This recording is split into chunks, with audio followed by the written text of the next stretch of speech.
विघ्नहर्ता श्री गणेश, श्री गणेश, श्री गणेश। ये सत्य है प्रभु कि मैं अपनी पत्नी से अपार प्रेम करता हूँ, किंतु इसका यह अर्थ तो नहीं है कि मैं प्रभु श्री राम के प्रति अपनी भक्ति में कोई भूल कर रहा हूँ। वो श्रीकांत को देखिए ना, वो तो विचित्र ही बातें करता है। आज बोलता है कि मैं राम कथा टालने के बहाने ढूंढता रहता हूँ। आप ही बताइए प्रभु, क्या ये संभव है? क्या मैं ऐसा कर सकता हूँ?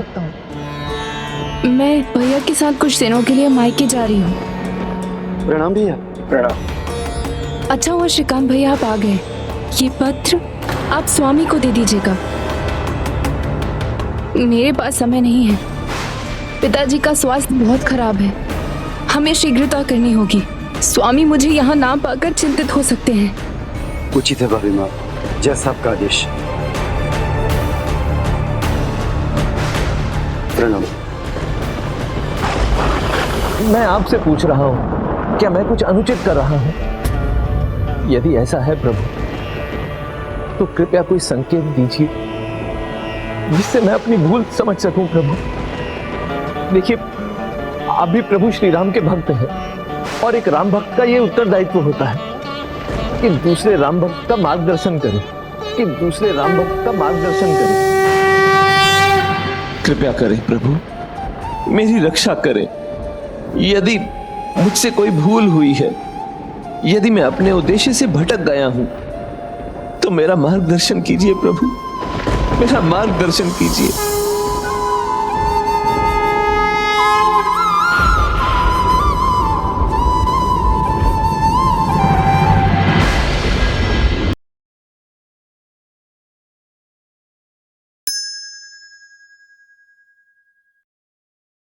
किसी अन्य के पास नहीं, तुम्हारे प्रश्नों के उत्तर तो तुम्हारी अंतरात्मा के पास ही हैं।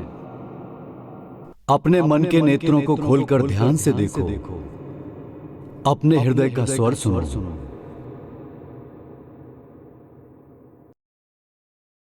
बड़ी विचित्र बात है, वो अभी तो यहीं थे, किंतु अचानक कैसे अदृश्य हो गए? श्रीकांत, तुम यहाँ? तुम कहाँ थे? कहाँ चले गए थे? क्यों, क्या अब भी कुछ सुनाना शेष रह गया है जो यहाँ सुनाने आए हो? नहीं, तुम गलत समझ रहे हो। मैं क्रोध में कुछ अधिक बोल गया था, तो क्षमा मांगने आया हूँ।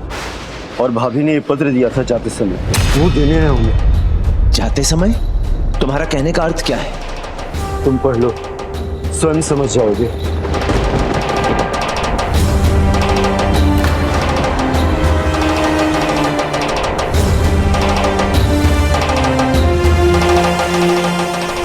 प्रिय, क्षमा करें स्वामी, पिताजी स्वस्थ नहीं है, इसलिए आपकी अनुमति लिए बिना जाने के लिए विवश हूं, किंतु मैं शीघ्र लौट आऊंगी आपकी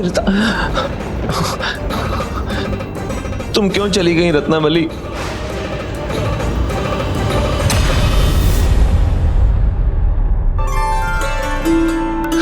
रत्नावली,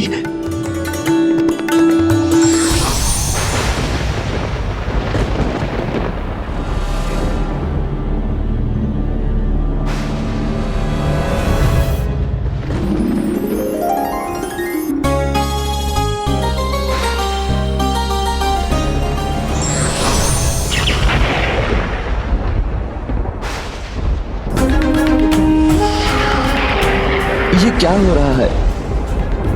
कहां गई तुम रत्नावली?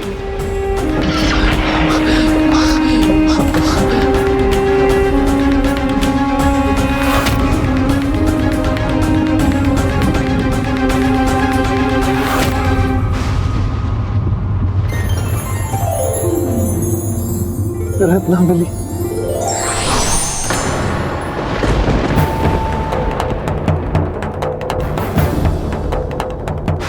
ये क्या हो रहा है मुझे? रत्नावली, क्यों छोड़कर गई तुम मुझे? किस काम का है ये दर्पण जिसमें तुम्हारी छवि नहीं देख सकता? तुम्हारे बिना ये घर घर नहीं, किसी खंडहर के समान है रत्नावली। मैं तुम्हें कैसे समझाऊं रत्नावली? तुम्हारे वियोग में मेरा तन मन जैसे किसी निर्जीव वस्तु के समान है।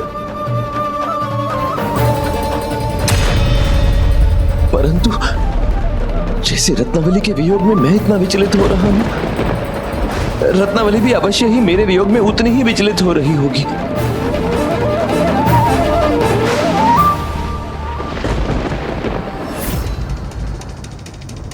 रत्नावली, मैं आ रहा हूं तुम्हारे पास।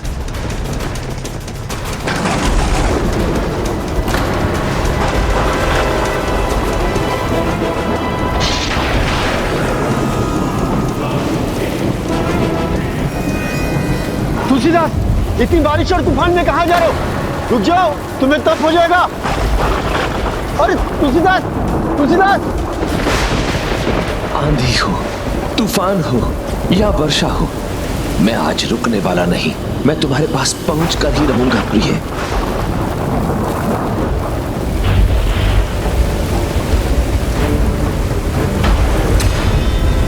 कोई कैसी भी बाधा उत्पन्न कर दे, किंतु मैं आऊंगा रत्नावली।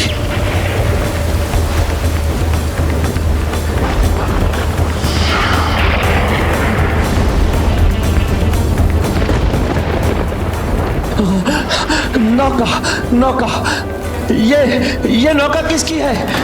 मुझे ये नौका चाहिए, मुझे नदी के पार जाना है। जी महोदय, मेरी है। भैया कृपा करके मुझे नदी के पार ले चलो।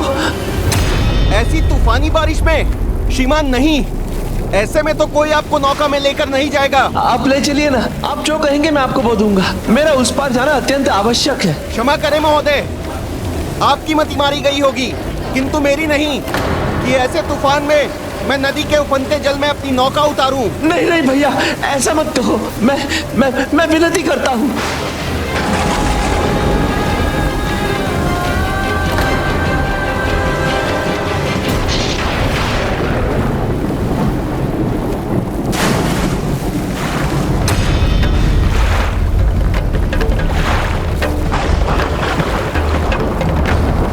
प्रकृति से उलझना समझदारी नहीं है, किंतु ये बात इन ज्ञानी महोदय को कौन समझाए।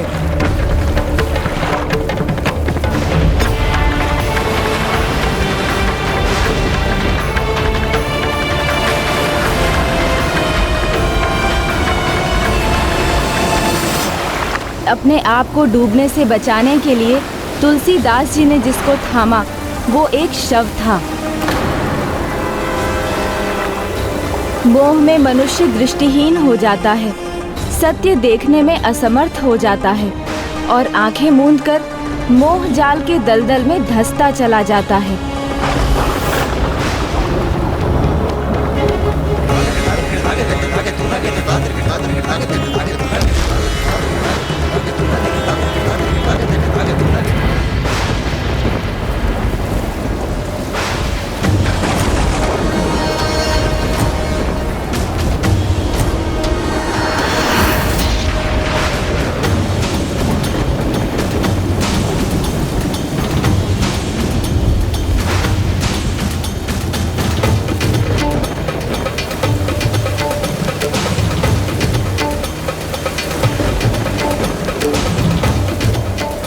रत्नावली, रत्नावली, ये क्या? उसने देखा भी नहीं मुझे, भीतर चली गई। रत्नावली। स्वामी, नहीं, वो यहाँ कैसे हो सकते हैं? वो भी इतनी रात में, इतने भयंकर तूफान में। नहीं, मुझे ही भ्रम हो रहा है।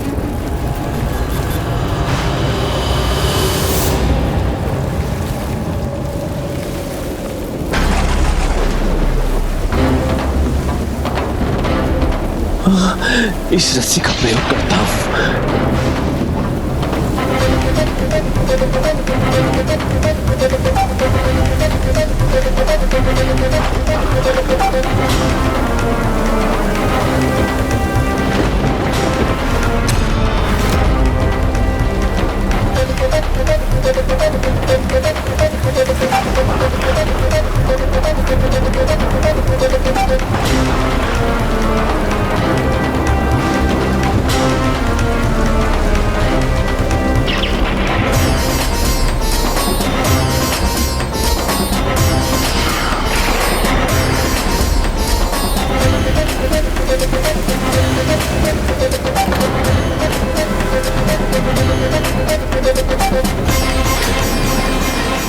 बस बस पहुंच ही गया।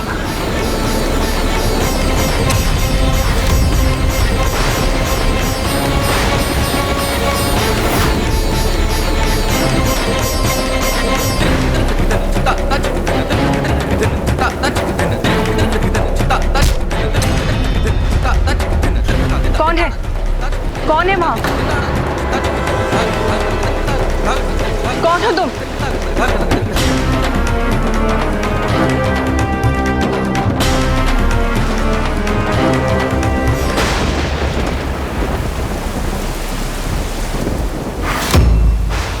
स्वामी, आप? हाँ, मैं रत्नावली, तुम्हारा तुलसी।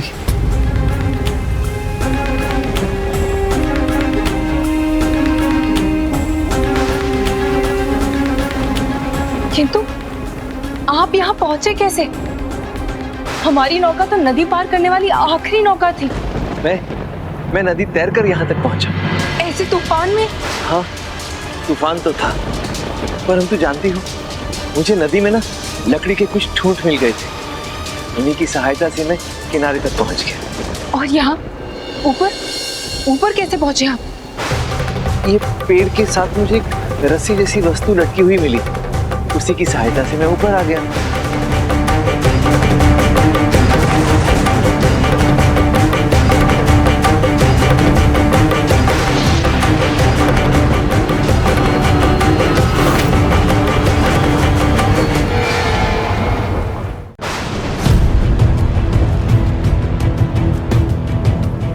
वो कोई रस्सी नहीं, मरे हुए सांप की देह है। क्या? ओ, परंतु मैं भी क्या करता रत्नावली, तुमने मुझे इतना विवश जो कर दिया। मुझे बिना बताए, मुझसे बिना बात किए तुम यहाँ चली आई। पिताजी का स्वास्थ्य ठीक नहीं है, तो मुझे तो आना ही था ना। हाँ, तब तो तुम्हें आना ही था। तुम तो जानती हो, मैं तुमसे बात किए बिना, तुम्हें देखे बिना, तुम्हें स्पर्श किए बिना नहीं रह सकता। इसलिए विवश होकर यहाँ चला आया। परंतु देखो, मैं ऐसे नहीं आया, तुम्हारे लिए कुछ लेके आया।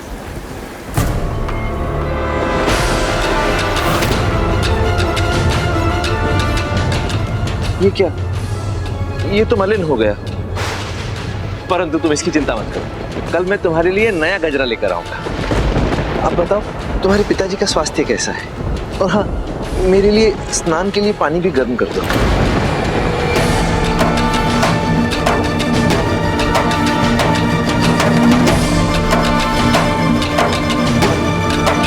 स्वामी, स्वामी, स्वामी, स्वामी, आप सभी को दोहे सुना के उन्हें सीख देते हैं ना। क्या क्या कह रही हो रत्नावली? आज मेरे मुख से भी एक दोहा सुनिए। लाज न आवत आपको, दौरे आया हुए साथ, झिक झिक ऐसे प्रेम को कहाँ कहूँ मैं आज, अस्त चर्ममय देह आसो ऐसी प्रेम, आसो ऐसी प्रेम, ऐसी जो श्री राम, ऐसी जो श्री राम होत न तब भवी।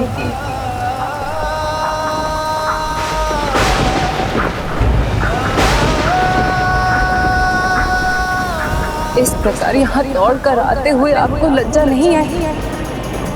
धिक्कार है से प्रेम को, धिक्कार है से प्रेम को। इस हाड़ मांस के पुतले से इतना प्रेम, यदि इसका आधा प्रेम भी आपको श्री राम से किया होता तो आज आप साक्षात प्रभु श्री राम को पाले। आप इस भवसागर से बेड़ा पार लग जाता, आपको आपके जीवन का उद्देश्य मिल जाता, आपको आपके जीवन का उद्देश्य मिल जाता। खोलिए अपने मन की आंखें और पूछिए अपनी अंतरात्मा से, मैंने कुछ गलत तो नहीं कहा स्वामी? तुम्हारे प्रश्नों के उत्तर तो तुम्हारी अंतरात्मा के पास ही हैं। अपने मन के नेत्रों को खोलकर ध्यान से देखो, अपने हृदय का स्वर सुनो। मेरे पिता ने मेरा विवाह एक ज्ञानी से करा। क्या ये किसी ज्ञानी पुरुष के आचरण जो अपनी पत्नी के मान को भी दांव पर लगा दे, मान को भी दांव पर लगा दे? अब बताइए स्वामी, मैंने उचित ही कहा ना? इतना प्रेम, इतनी तत्परता, इतनी निष्ठा यदि आपने प्रभु श्री राम की भक्ति में दिखाई हो, तो क्या आप आज उन्हें ना पा लेते?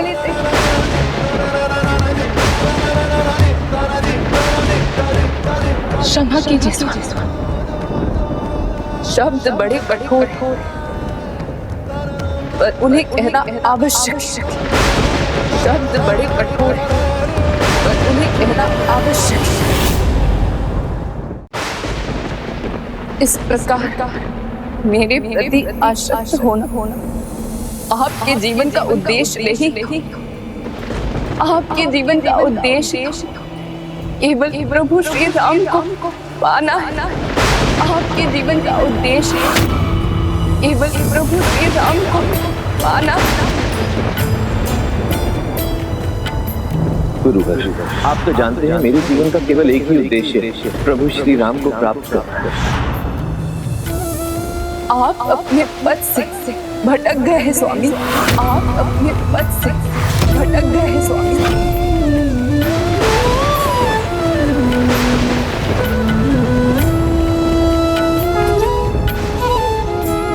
अब मैं आपके जीवन के उद्देश्य से भटकने का कारण नहीं बनी रहना चाहती। कि हम मेरे जीवन का उद्देश्य कदापि नहीं। तुम दोनों का सदा भला हो और जीवन में अपने उद्देश्य को पाने में तुम दोनों एक दूसरे के सहायक बनो।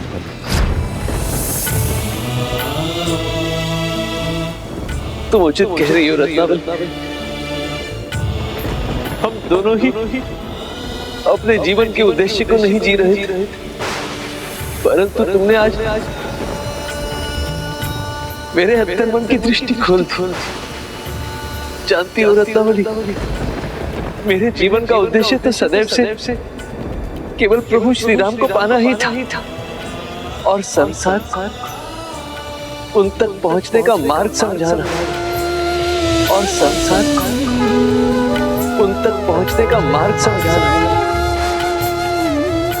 मैं हनुमान जी के पास गया था उनसे ये प्रार्थना करने कि यदि मुझसे कोई भूल हो गई, यदि मैं अपने पथ से भटक गया तो मेरा मार्गदर्शन करें।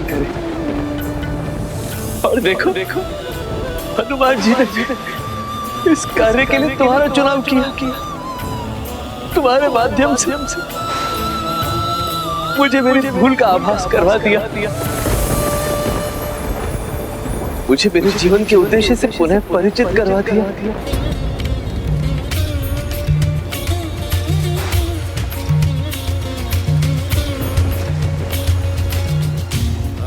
संभव है कदाचित यही मेरे जीवन का उद्देश्य था।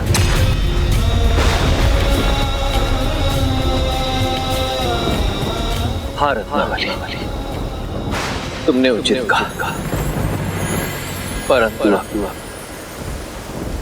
हमारे जीवन के रास्ते अलग दिशा में जाएंगे। धर्म के मार्ग पर चलते हुए मुझे इस संसार से विरक्त होना पड़ेगा, तुमसे दूर जाना होगा,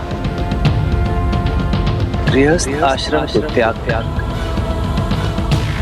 संन्यास ग्रहण करना होगा, संन्यास ग्रहण करना होगा, संन्यास ग्रहण करना होगा।